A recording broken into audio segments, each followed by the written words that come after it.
સગો દીકરો અથવા દીકરાનો દીકરો હોય, વધારે પડતું ભજન કરે, વધારે પડતી માળા, વધારે પડતો સાધુ અને સંતોના સંગમાં રહે, બાપા તો હજી મનમાં એ વાતને સમાવી લે, પણ માથી રહેવાય નહીં. એટલે ઈ અમારા જેવા કોકને પૂછે, શાસ્ત્રીજી કંઈક જોવો ને, આ કંઈક કોને, આ હમણાં બહુ અલગ અલગ રહેશે. એને ઈ ચિંતા હોય કે આમને મૂકીને જતો ન રહે. પણ એને ભજવું હોય, એને પામવો હોય. મેં કીધું ને, આપણે બધા વાતો બહુ ડાઈ ડાઈ કરી છે, બાકી એક મર્યાદા છે. એ મર્યાદાની બહાર એક ડગલું ન દેવાય.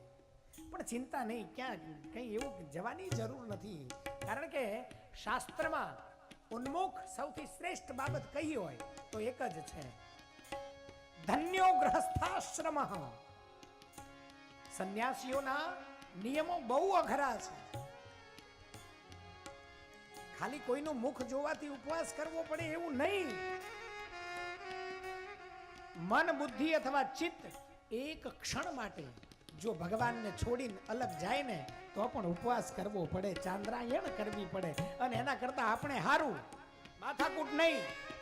બૈરા, છોકરા, મા, બાપ, સંસાર, ધંધો, નોકરી, આ બધુંય હાચવવાનું. અને હાચવતા હાચવતા થોડોક ટાઈમ કાઢવાનો. આ થોડીક આપણી ઘરની વાતો, આપણા ખાખરિયાની વાતો.